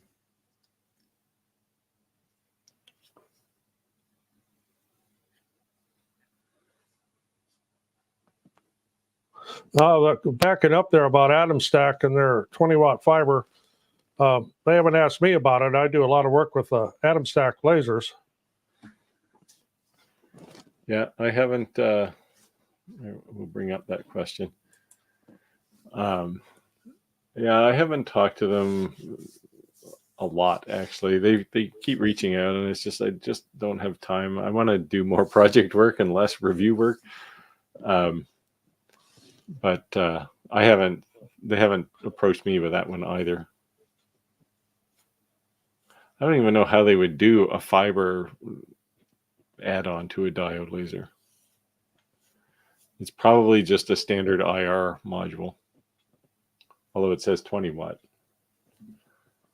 It'd be a hell of an IR module. Yeah, I think it'd be huge. If it was a diode, it would, yeah.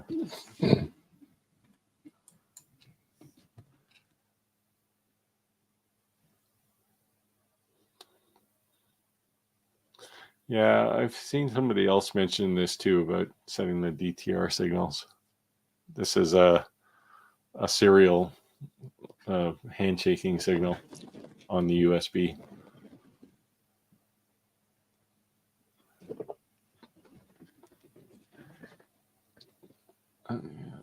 Yeah, it is DTR, but I can't remember. It's somewhere up in machine settings in Lightburn.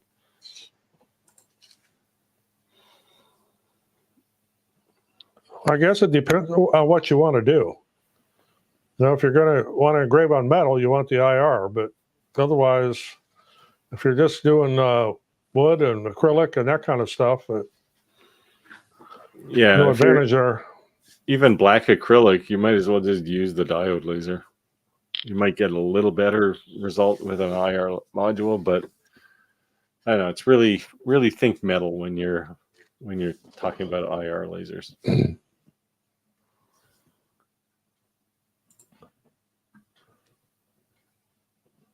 Yeah, this is what I typically use too. long cure time stuff. How do you keep the air bubbles out of a torch? Well, it takes 72 hours to cure, so the air bubbles have lots of time to bubble up to the surface. And yeah, you just take a heat gun or a torch and no. No, absolutely not. CO2 for that. Yeah. Clear acrylic, you're spending money because you can only use a CO2 laser for that with reliability. I mean, you can kind of fake it with a diode laser by applying paint and all kinds of black things, but it's just you can't cut it. No, won't cut it at all. Yeah. So, yeah, you can cut black acrylic, and that's pretty much it with a diode laser.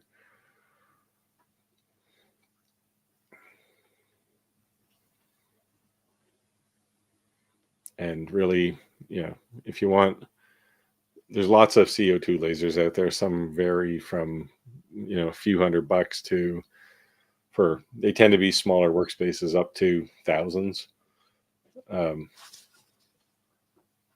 I built my own because I didn't want to pay $10,000 to buy one that was equivalent.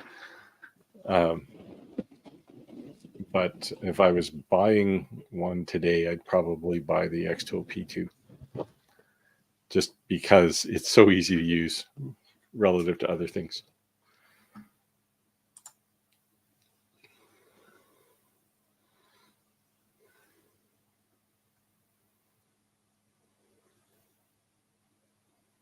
No, I haven't even seen the setup for it, so I have no idea. Well, let me do some offline Googling here.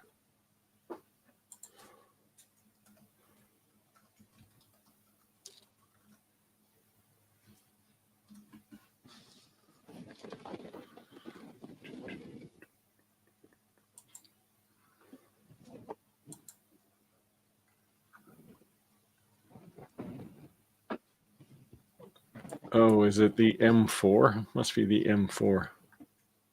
No, that's a diode laser. No, it's IR. I don't see anything that looks like a fiber laser. There's people calling the M4 a fiber laser, but I don't believe it.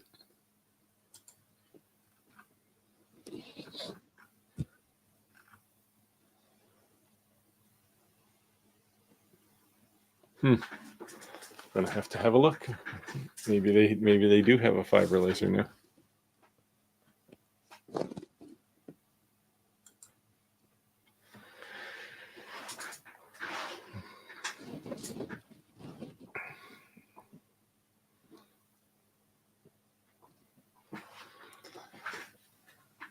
Is that it?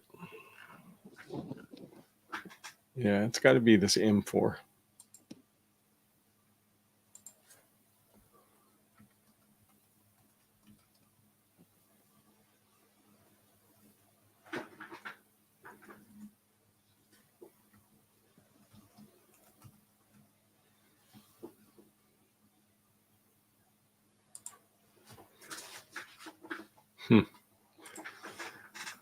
But that's been out for a long time, actually, the M4, a year ago. So it's not new. I do know that there is another fiber laser coming out soon. That's a combination fiber diode laser. And that one should be interesting. Oh, the MR20.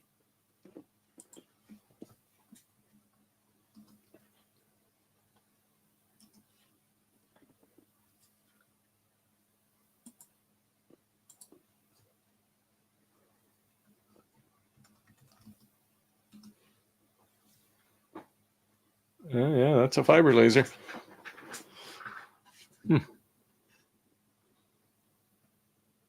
So what's the price tag on that one? Don't know. Let me see.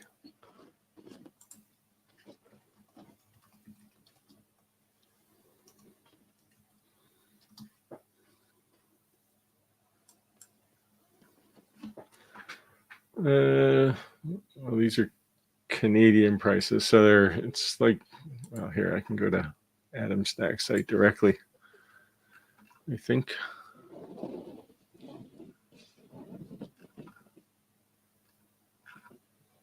Looks like it's I don't know, in the US it's probably $1,500 maybe.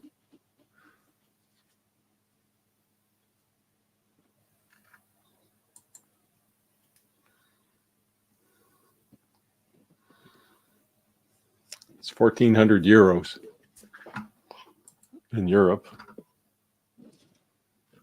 which just happens to be the site I got to. So it's not super cheap, but it's not real expensive either. I mean, if it's a fiber laser and a diode laser, that's a pretty decent price.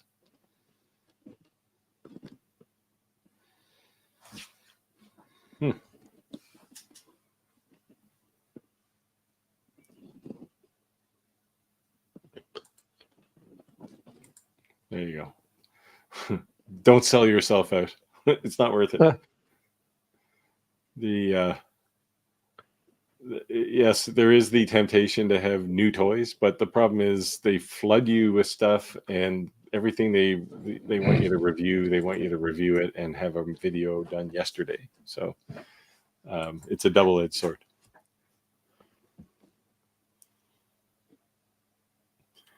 Reasonable laser. Well, get a 20 watt at least, regardless. Yeah, and it could be like a Ray 5. Yeah. Porter makes their LM3, the H10.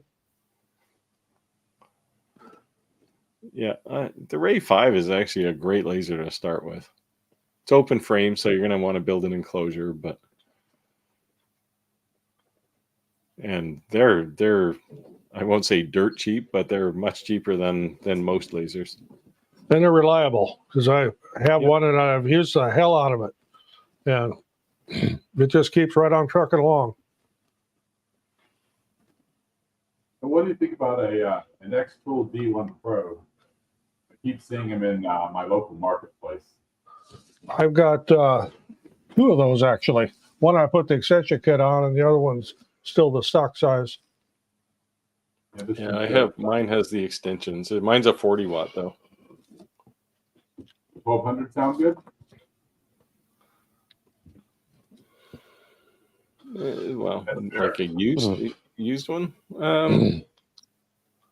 You could probably do better than that, but it's not out of the realm. Like it's.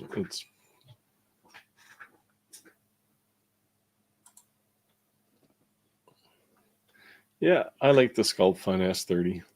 I have the A30. I like the A30 Pro. Yeah, they had, I don't know why they called all of their lasers very similar things, but because it isn't always the 30 doesn't designate the power necessarily, right? So No. So they have an A30 and an S30, and I don't really see what the difference is between them. Now, if you get into the P series on Adam Stack, that's they're like a little portable thing that I had one and I gave it to my grandson, so him to play with. Again, I have visions of your grandson being like this 3-year-old running around with a laser. No, he's 16. That may be worse, actually. He makes a lot of things for he's a real active Boy Scouts. And he does a lot of things for his scout troop. Well, he should be responsible if he's a Boy Scout. So he's not going to run around some shopping mall parking lot and engrave things on the side of people's cars with Oh,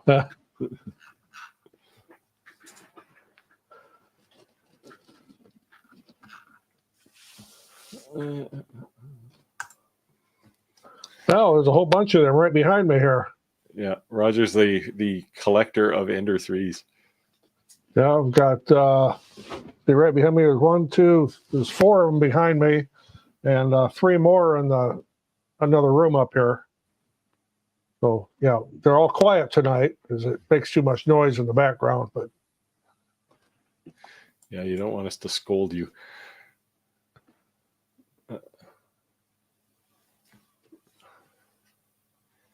3D images inside the cubes. I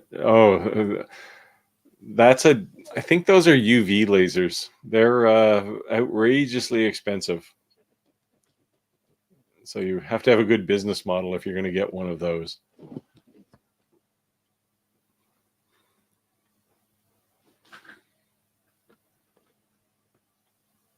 Next one here is LM2. That's a good laser, 10 watt. I used to have one.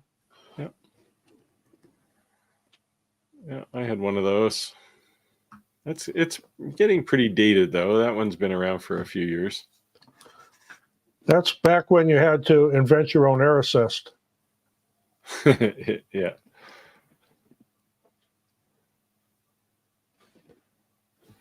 But they were reliable too. I never had any trouble with mine.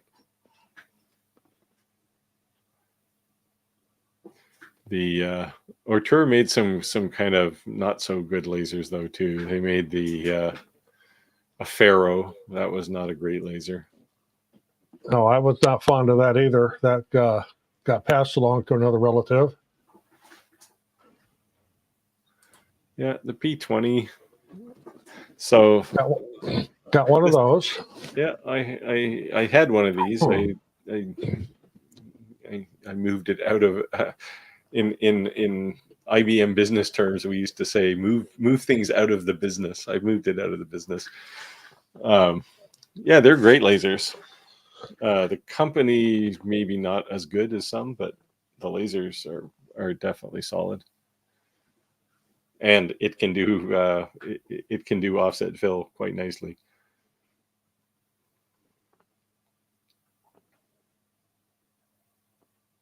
Yeah, there you go.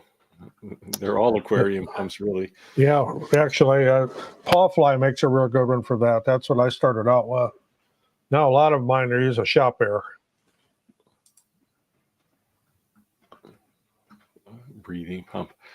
Does this imply that there's somebody gasping for air in your house? It's like, how come my pump's not working?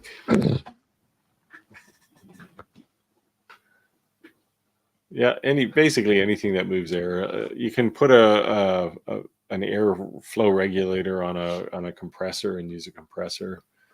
Just make sure you use an air dryer. You don't want any moisture coming through there. Yeah, and probably an oil catcher too, because compressors tend to be a bit oily, the air coming out of them. Yeah, that's a pretty true statement there. Yeah, I assume this means that you have to buy one every week. Yeah. Well, that's the thing, right? It's not even necessarily a new laser. Like you buy a laser and then the next week that same laser is available with, the newest laser module on it. It used to be 30 watts, now it's 32 watts or something, right? It gets a little frustrating. Yeah, marketing is definitely the enemy of the people when it comes to lasers.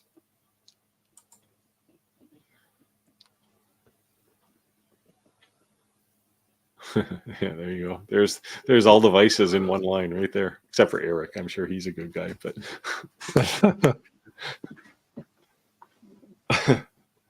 yeah, there you go. Geniuses think alike.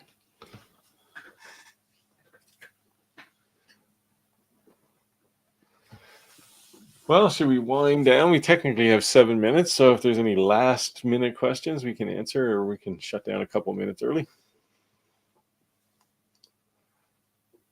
And we got to do some projects, Roger. Yeah, I've got to get busy here with videos. I actually agreed to do a review on a security camera because it was solar powered. And the ones I have up here now, I have to remember to charge them every 3 months. So I thought they were going to send me one. They sent me a whole set of 4. Sweet. With a central base unit. So I'm going to be playing with that. I'm going to do a review on that because I got to put them up. And then I won't have to charge these other ones all the time and get the ladder out. Yeah, that's a little out of my wheelhouse, at least for my channel anyway. Well, I normally wouldn't, but couldn't pass that up. So, hottest selling laser projects. That is such a regional question, and depends where you're selling. If you're doing like Conrad and you're going to weekend sales, you'll sell something completely different than if you're just doing custom work or something. My big thing are signs that are made out of cedar, and for outdoors, porch signs and stupid little signs. And let me see if I can put one of them up here. Maryland, Things like that. You are so late. We do a lot of that stuff. That's those are fence boards. Yep, Pickets? cedar fence pickets. Yeah. And I usually go to the local Menards here and buy 30 or 40 of them after I go through the pile, and then stack them up in the shop here with stickers so they'll dry, because they are not dry at all when you get them. Cheap, good CO2 to do images on clear acrylic. Oh, the Monport 40. Yeah, Monport. It depends what you mean by cheap. If you mean under $1,000, you'll appreciate that sometimes cheap and good don't go into the same sentence when you talk about CO2 lasers. But the old K40s, there's lots of those around, and they tend to have a smaller footprint. Like they're only, I don't know, what are they? Like They're about 3 feet wide and 2 feet deep and 1.5 feet tall. Yeah, but the work area is smaller in those. Right? Yeah. It only tends to be like 18 inches wide and maybe 10 or 12 inches deep. But you can get them for, $600-700. Whereas if you're looking at something like, I don't know what a Monport 40 costs, it's probably a couple thousand anyway. But Glowforges are like $6,000 now. Like they've just gone crazy.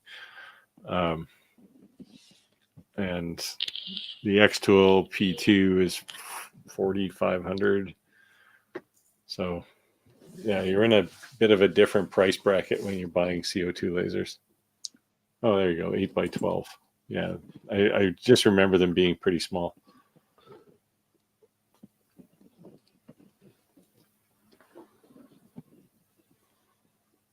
And mine works fine for what I do with it. The only thing I use it for is clear acrylic. Yeah, I use mine for a lot of stuff actually. CO2 tends to be my go-to laser just because it can do pretty much any material that I work with. But if I want to do like an image engrave, I'm going to use a diode laser because I can do grayscale. CO2s don't do grayscale very well. Or at all in most cases.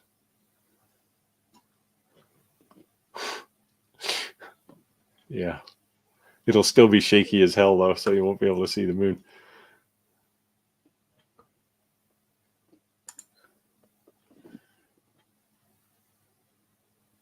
Yeah, they went up market.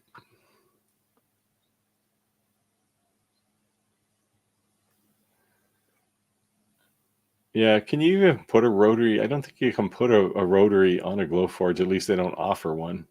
But I know some people have hacked the bottom out of their Glowforges and put rotaries in. It is pretty low, pretty shallow. It's the nice. The laser I built has a height can be up to, I don't know, a couple of feet. So I can put a chest in there and engrave on the top of it if I want to.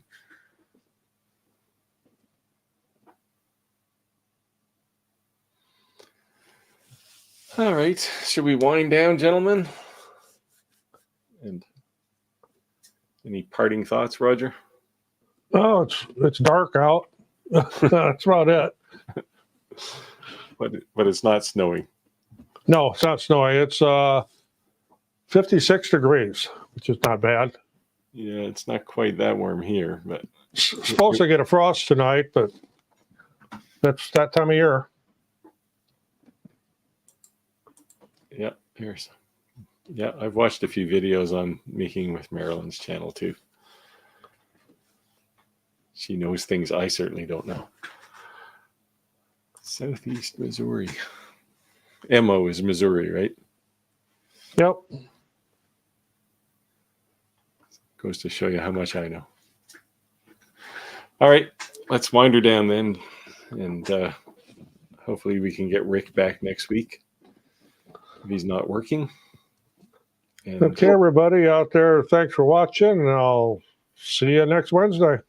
as always, leave comments in videos if you have questions outside of this, and we'll try to answer them. No, I don't want to do bling. I have a closet full of black shirts. So, all right, take care, Conrad. Thanks for helping us out, and see you, everybody.